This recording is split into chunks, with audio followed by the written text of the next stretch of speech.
आपका हमारे इस लर्निंग प्लेटफॉर्म पे। आज के इस वीडियो में बेसिकली हम राष्ट्र अर्थव्यवस्था की जीवन रेखा के ऊपर बात करने जा रहे हैं। आपका यूनिट क्या है पता करो भाई, सब में ही बताते रहूं क्या, लेकिन तब भी बता देता हूँ। पार्ट 7 आपका यूनिट है राष्ट्र अर्थव्यवस्था की जीवन रेखा है, यही है ना? ठीक है, यही है। तो आज का जो ये वीडियो है हम बात करेंगे परिवहन के ऊपर, इसके साथ हम संचार के ऊपर, इसके साथ अर्थव्यवस्था यानी कि अंतरराष्ट्रीय व्यापार के ऊपर। तो आप बोलोगे भैया क्या सब एक ही वीडियो में? तो बिल्कुल भी नहीं बच्चा, एक ही वीडियो में हम इस पे बात नहीं करने वाले हैं। पता है 2 सीरीज बनाएंगे, एक इसकी भी एक और इसकी भी। एक में पढ़ के क्या करोगे? अब पढ़ने के लिए बैठोगे तो भाग भी तो जाओगे ना। तो तरीके से बैठना है, तरीके से पढ़ना। ओके, तो सबसे पहले मैं आपको बताता हूँ चोरी कैसे करते हैं। चोरी कहाँ करते हैं? ये मत सोचना कि किसी के घरों में कैसे चोरी करते हैं, बिल्कुल भी नहीं। चोरी करना कहाँ से? आपकी किताबों से, क्योंकि जब आपने अपने किताबों को रीडिंग करना है, किताबों को पढ़ना है, तो उसमें से आपको कुछ मेन पॉइंट्सों को चोरी करके निकाल लेना है। चोरी इन द सेंस की एक पॉइंट्स को निकालना है, साइड में रखते हुए चलना है। इस वीडियो को देखने के बाद किताब को भी एक बार जरूर देखना है, ठीक है? मैं ये नहीं बोलूंगा कि ये वीडियो ही सेपरेट है कि आप किताब ना छुएं। किताब छुएं, किताब होते किस लिए? पढ़ने के लिए होते हैं, और ये अपनी जगह है, किताब अपनी जगह है। ओके, तो किताबों को भी एक बार देखें। ओके, तो मैंने क्या बताया? चोरी करना। क्या चोरी करना? पॉइंट्स को चोरी करना। ये मत समझना कि रिश्तेदारों के घरों से चीजों को चोरी करना। ओके, तो स्टार्ट करते हैं ज्यादा टाइम ना वेस्ट करते हुए। राष्ट्र अर्थव्यवस्था की जीवन रेखा की जब हम बेसिकली बात करते हैं तो राष्ट्र अर्थव्यवस्था की जीवन रेखा क्या होती है? तो जनरली हम बोलते हैं कि भाई परिवहन होता है, ट्रांसपोर्ट होता है। क्या ट्रांसपोर्ट ही होता है? नो, ट्रांसपोर्ट ही नहीं, कम्युनिकेशन भी होता है।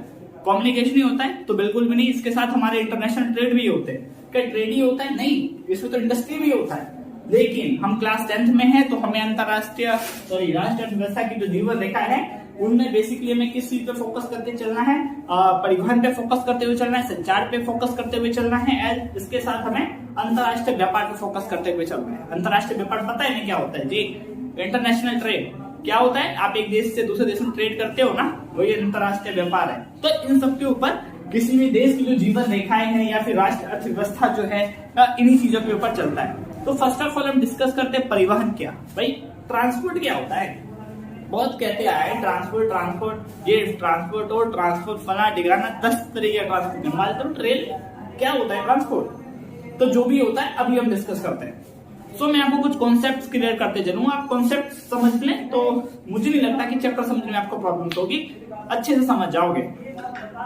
तो कॉन्सेप्ट्स बताते भाई। तो जो कॉन्सेप्ट है आपका राष्ट्र अर्थव्यवस्था की जीवन रेखा का, भाई सबसे पहले परिवहन की बात करना है। मानव के जीवन के लिए परिवहन बहुत ही इंपॉर्टेंट है। अब बिना परिवहन के क्या मानव एक स्थान से दूसरे स्थान पर जा सकता है? क्या नहीं जा सकता। अगर इसको एक देश से दूसरे देश या फिर कोई चीज पहुंचाना है तो भैया प्लेन से भिजवा देंगे, भिजवा दो भाई प्लेन से, तुम भी चले जाओ उस देश।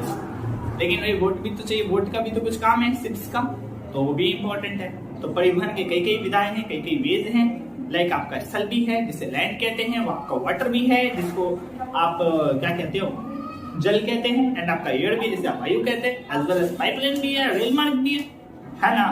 तो ये हो गया पाइपलाइन। अब इसके साथ कम्युनिकेशन भी होता है। भाई कम्युनिकेशन लोग कैसे बात कर रहे हैं, किससे बात कर रहे हैं, कहाँ सूचनाएं पहुंच रही है, नहीं पहुंच रही है। पहले क्या वे था, आज क्या वे है? आज हम पहले 2G देख रहे थे, हम 3G देखे, 4G देखे, अब हम 5G देखेंगे। तुम लोगों का जो नया जनरेशन आएगा 6G भी देखेगा ना।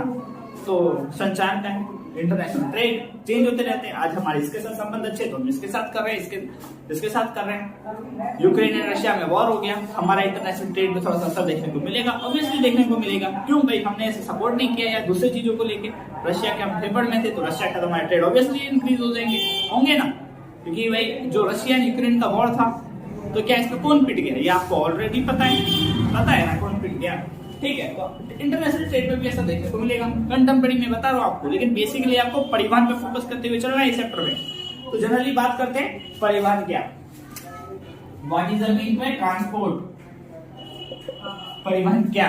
तो परिवहन जनरली ये जब भी हम किसी व्यक्ति या किसी वस्तु या किसी भी चीज को एक स्थान से दूसरे स्थान पे पहुंचा देते हैं, जनरली क्या कहलाते हैं? उसे क्या कहते हैं? उसे परिवहन कहते हैं। किसी व्यक्ति, वस्तु या किसी अन्य चीज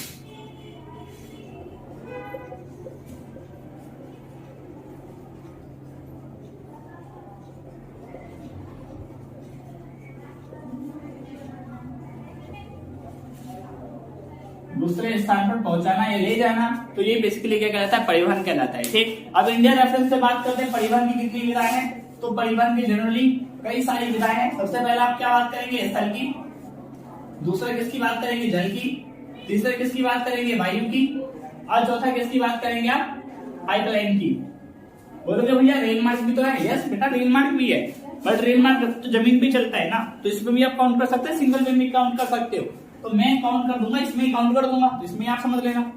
ठीक है, नहीं तो अगर आप बोलो भैया अलग, तब अलग कर लेना, कोई दिक्कत की बात नहीं है। तो पहला बात करेंगे स्थल, फिर जल, फिर वायु एंड फिर पाइपलाइन। इस पे ही हम आज की वीडियो को लिमिट करके रखेंगे, एंड इसे हम कंप्लीट करेंगे, लास्ट में कंक्लूड करके छोड़ देंगे, आगे नहीं देखेंगे। आगे देखेंगे कम्युनिकेशन एंड दूसरा जो वे है उस पे। इसके साथ आज ये सब टॉपिक क्लियर नहीं हो जाएगा, ये भी बात ध्यान, आज ही आप ये सब परिवहन क्लियर करवा तो दूंगा, समझ में तो आना चाहिए ना आपको, सुन लोगे मजे मार के निकल जाओगे, ऐसा थोड़ी ना हो।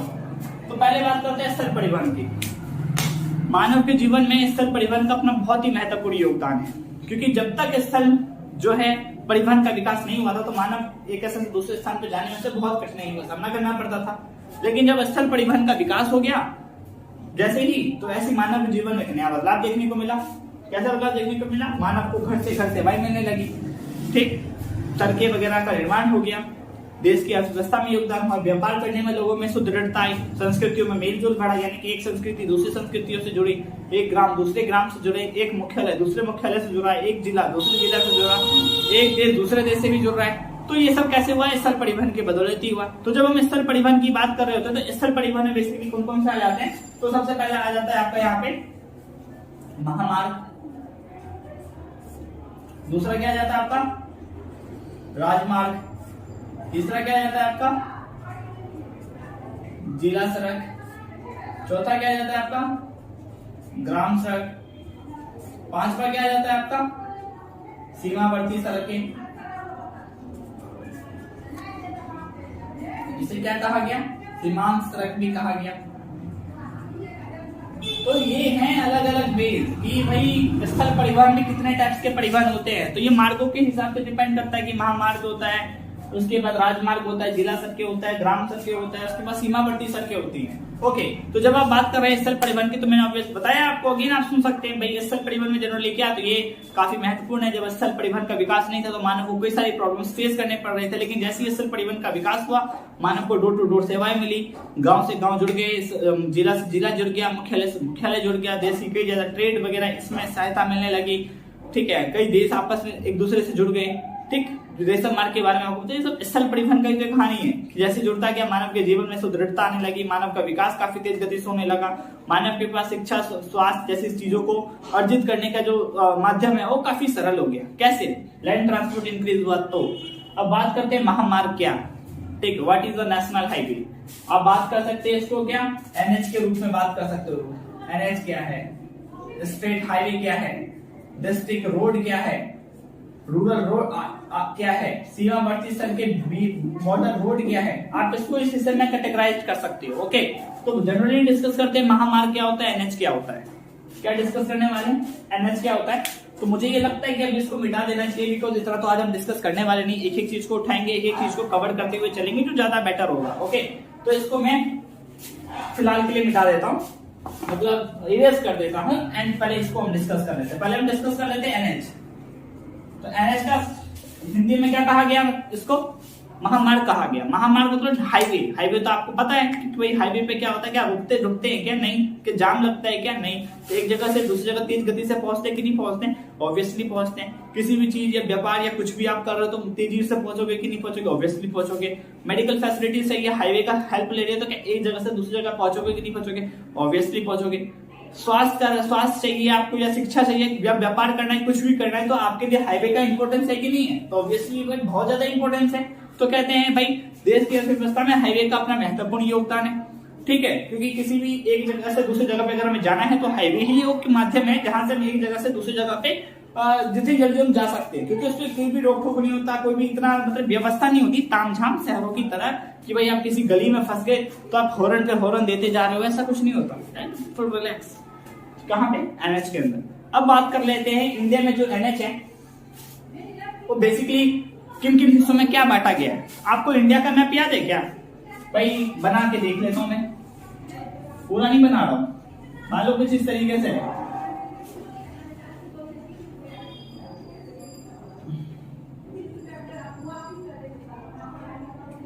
मान लो कुछ इस तरीके से मैप है, बीच के हिस्से को मिटा दो, कंफ्यूज हो जाओगे भैया बीच में क्या बना दिया आपने, तो भाई कुछ नहीं बनाया।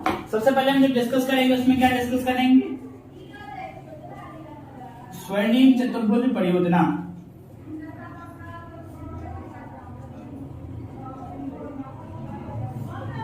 जो किस किस को जोड़ता है, दिल्ली, मुंबई, चेन्नई, कोलकाता। इसका नाम स्वर्णिम चतुर्भुज परियोजना क्यों पड़ा, इसको आप देख सकते हो मैप क्यों पड़ा स्वर्णिम चतुर्भुज, क्योंकि चतुर्भुज मतलब क्या, एक स्क्वायर बना रहा है कि नहीं, मैथ में भैया ने आपको पढ़ाया कि नहीं, भैया के ट्रिक्स देखो भाई यार एकदम धनाधन, तो भैया मैथ्स में ऑलरेडी पढ़ा रहे हैं। चतुर्भुज क्या है, ये क्या हो, भैया से पूछो इस बारे में क्या है ये सब, ठीक है आप समझ लो बस। तो स्वर्णिम चतुर्भुज परियोजना बेसिकली क्या है, किस किस को जोड़ रहा है, दिल्ली को जोड़ रहा है, मुंबई को जोड़ रहा है, चेन्नई को जोड़ रहा है एंड कोलकाता को जोड़ रहा है, इसलिए इसको हम क्या कहते हैं, स्वर्णिम चतुर्भुज परियोजना कहते हैं। इसको बनाने का मेन पर्पस क्या रहा, मेन पर्पस ये रहा कि दिल्ली, मुंबई, चेन्नई, कोलकाता चारों को जोड़ेगा, चारों के बीच में जो ट्रेड है वो क्या करेगा, काफी ज्यादा करेगा। समझ में आ रहा है या मैं बस बोलता जा रहा हूँ। इसके साथ इसकी लंबाई कितनी है, 5846 किलोमीटर क्या है इसकी लंबाई है। इसके बनने से दिल्ली में, मुंबई में, चेन्नई में, कोलकाता का जो इकोनॉमी क्या है, जो इसका इंफ्रास्ट्रक्चर है वो क्या हो गया, डेवलप हो गया। क्या डेवलप हो गया, तो इसकी आर्थिक स्थिति डेवलप हो गई, सामाजिक स्तर में परिवर्तन हो गया, ठीक है।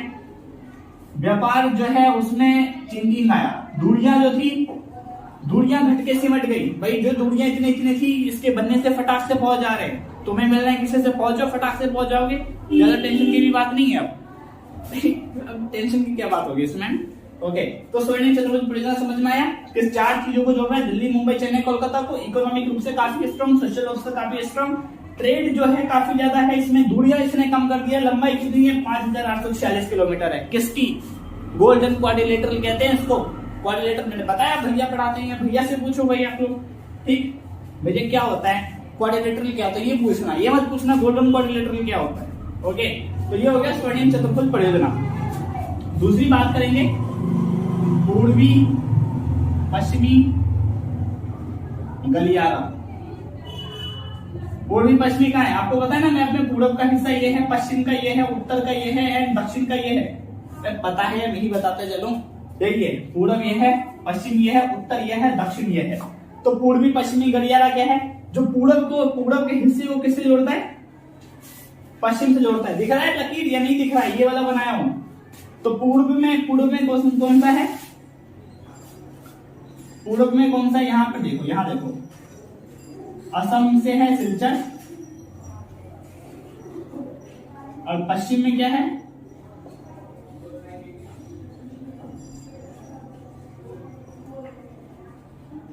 गुजरात का पोरबंदर। लंबाई कितनी है इसकी है 4016 किलोमीटर, ठीक। इसके बनने से इनकी बीच की दूरियां कम हो गई हैं, इसके साथ कई हाईवे जो है जुड़े हैं। किसके, पूर्वी पश्चिमी गलियारा, पूर्व में असम के सिलचर को, पश्चिम में गुजरात के पोरबंदर से जोड़ता है। लंबाई कितनी है 4016 किलोमीटर, समझ में आया। यह हो गया पूर्व से लेकर पश्चिमी तक। अब बात करते हैं उत्तरी दक्षिणी गलियारा। उत्तरी दक्षिण कैसे आता है, ऐसे आता है, देख लो भाई, एक तो यहां से यहां लेके, यहां देखो, एक तो यहां से यहां लेके गया, एक यहां से यहां लेके गया, और एक को कुछ ऐसा मैंने बना दिया, समझ में। जो यहां से यहां गया पूर्वी पश्चिमी, जो ऊपर से नीचे है उत्तरी दक्षिणी, और ये चारों तरफ से बन रहा है, इसे स्वर्णिम चतुर्भुज परियोजना कहा गया। तीसरा पढ़ते हैं हम लोग उत्तरी दक्षिणी गलियारा। उत्तरी दक्षिणी गलियारा क्या है, जम्मू कश्मीर के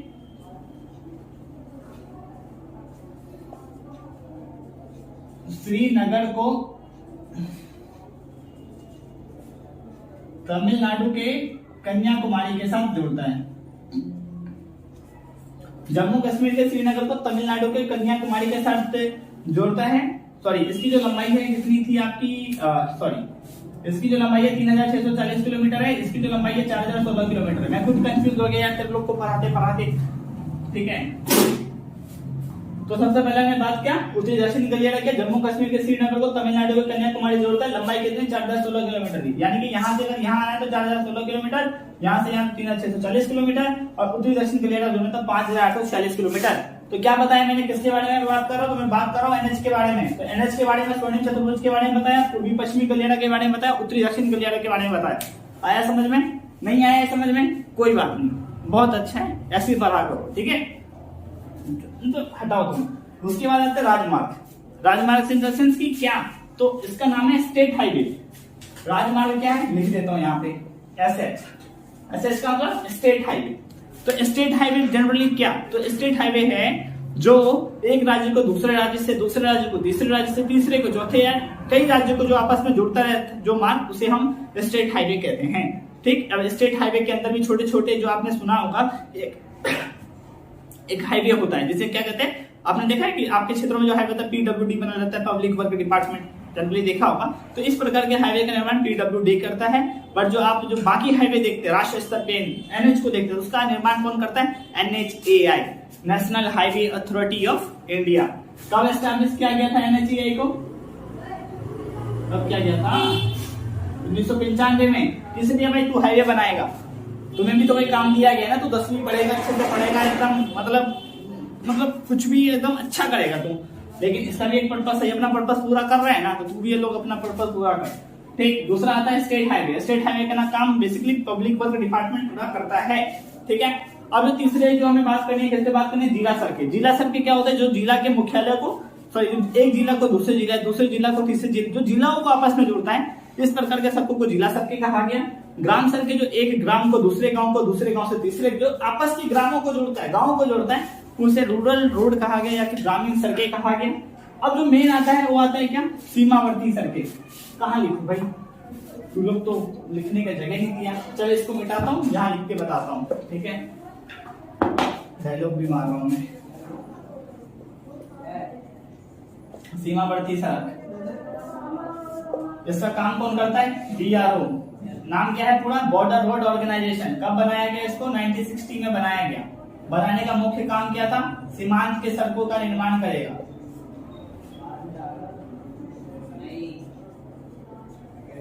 सीमांत सड़क का मतलब जो सीमाओं के अंत की जो सड़कें होती हैं, उसका निर्माण का काम कौन करेगा, सीमावर्ती सड़कें करेगा, ठीक। इसका मेन पर्पस यही रहा कि भाई जो हमारे बॉर्डर से रिलेटेड जो एरियाज हैं, जहां जहां हमारे बॉर्डर्स हैं, उस एरिया में हमें क्या बनाना है, सड़क को बनाना है। तो सड़क को बनाना है तो कौन बनाएगा, तू लोग तो जाके बनाएगा नहीं, तो भाई बनाएंगे कौन, बॉर्डर रोड ऑर्गेनाइजेशन बनाएगा। 1960 में इसका गठन किया गया कि इस उद्देश्य से कि जो बॉर्डर के आसपास की जितनी भी सड़कें हैं उसका निर्माण करेगा। इसी सड़कों को हम क्या कहते हैं, सीमावर्ती सड़कें कहते हैं। मेन कारण ये है कि अगर किसी देश से हमारा युद्ध की स्थिति उत्पन्न हो जाती है तो पता चले कि वहां पहुंचने में भी 10 दिन लग जाएगा और वहां पे जो लोग हैं एकदम शहीद हो गया, तो ऐसा भी नहीं होना चाहिए।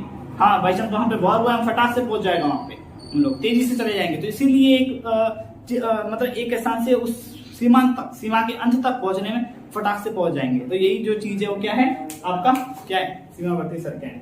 तो समझ में आया भाई, महामार्ग क्या होता है, राजमार्ग क्या होता है, जिला सड़कें क्या होता है, ग्राम सड़कें क्या होता है, सीमावर्ती सड़कें क्या होता है, हल्का फुल्का समझ में आया, ठीक है। उसके बाद अब जो हमें बात करना है, ये बात करना है जल परिवहन के बारे में, वायु परिवहन के बारे में, एंड उसके बाद पाइपलाइन के बारे में। बेसिक आइडिया दूंगा, आज डिस्कस नहीं करेंगे, नेक्स्ट वीडियो में डिस्कस करेंगे, ठीक है। मुझे तो लगता है इस चैप्टर का 3 सीरीज हो जाएगा आपके लिए, 3 में हम अलग अलग करके पढ़ेंगे। तो आपको हल्का हल्का समझ में आया स्थल परिवहन क्या है। तो इस एक ये मान के चलो कि एक कॉन्सेप्ट चली कि ये वीडियो आपके लिए एक स्थल परिवहन को ही समझाने का था, जल के बारे में। किसके बारे में, जल के बारे में। जल जो है देखो 2 स्तर पे ये परिवहन देखने को मिलता है। पहले जानते हैं जल परिवहन क्या। जल परिवहन बेसिकली पर्यावरण हितैषी माध्यम है, यानी कि इसके वजह से जो है पर्यावरण को बिल्कुल भी नुकसान नहीं पहुंचता, क्योंकि इसमें इतना ईंधन तो खर्च होता नहीं जितना भाई रोडों पे हो रहा है। जो लोग बाइक चला रहा है, पता नहीं क्या क्या चला रहा है, पूरा एनवायरमेंट पॉल्यूट कर दिया है, सोचने वाली चीज है। लेकिन जल परिवहन क्या एकदम अच्छा है, सुपीरियर है, पर्यावरण को बिल्कुल भी नुकसान नहीं पहुंचता, एकदम फुल मतलब मजे वाला परिवहन है, ठीक है। इसके साथ जो ये वाटर ट्रांसपोर्ट है, इसका जनरली ये बेनिफिट है कि इसमें हमें रोड्स भी बनाने, रोड्स वगैरह हम बना रहे हैं, तो बिल्कुल भी ऐसा नहीं है, ठीक है। मतलब मजे की चीज है ये परिवहन, ठीक है। उसके बाद अब बात कर लेते हैं, रोड तो बनाना नहीं पड़ रहा, लेकिन इसके सामने में डिमेरिट्स हैं। भाई क्या डिमेरिट्स है, तो ये है कि भाई उसके जैसे कि मान लो चक्रवात आ जाता है, जहाज चल रहा था डूब गया, तो काफी लोग मर गए ना भाई, जो सामान था, जान जन माल, काफी नुकसान हो गया। डिजास्टर कहीं भी हो सकता है, नहीं हो सकता है क्या, हो सकता है। तो ये हो गया जल परिवहन। जल परिवहन में इसको हम कितने हिस्सों में बांटते हैं, 2 हिस्सों में बांटते हैं। तो जिसका पहला हिस्सा है और जो दूसरा हिस्सा है, समझना ध्यान से। एक तो होता है समुद्री परिवहन, दूसरा होता है आंतरिक। आंतरिक परिवहन, समुद्री परिवहन बेसिकली क्या है, मान लो भाई इंडिया का तट का हिस्सा है, जैसे यहाँ पे कांडला हो गया, सॉरी ऐसे ऊपर यहाँ कांडला हो गया, कोच्चि हो गया, नाभा सेवा हो गया, मारमागांव हो गया, मंगलोर हो गया, या फिर कोच्चि हो गया, तुतीकोरिन, चेन्नई हो गया, एन्नौर हो गया, विशाखापट्टनम हो गया, पारादीप हो गया, हल्दिया हो गया, कोलकाता हो गया। ये सब क्या है, पोर्ट है ना, ये सब पोर्ट है कि नहीं? ऐसे तो चिंता मत करना, मैं इसे खत्म करेंगे, बट ये क्या है, पोर्ट हो गया। तो इससे जो बाहर ट्रेड हो रहा है ना, बाहर ट्रेड, ये सब बेसिकली समुद्री परिवहन का एग्जांपल है, बाहर ट्रेड हो रहा है। लेकिन आंतरिक परिवहन का क्या है कि भाई देश के अंदर में ही जो ट्रेड हो रहा है, किस किस में हो रहा है, तो आंतरिक परिवहन आप तीन देख सकते हैं। पहला देख सकते हैं इलाहाबाद से हल्दिया, दूसरा क्या है हमारा हल्दिया से धुबरी, कोट्टापुरम से कोलम। राइटिंग थोड़ी सी ऐसी है, घबराओ मत, घबराना क्या, अब तुम लोग एडजस्ट करो, ठीक है। पहला हो गया 1620, 891 और 205 किलोमीटर।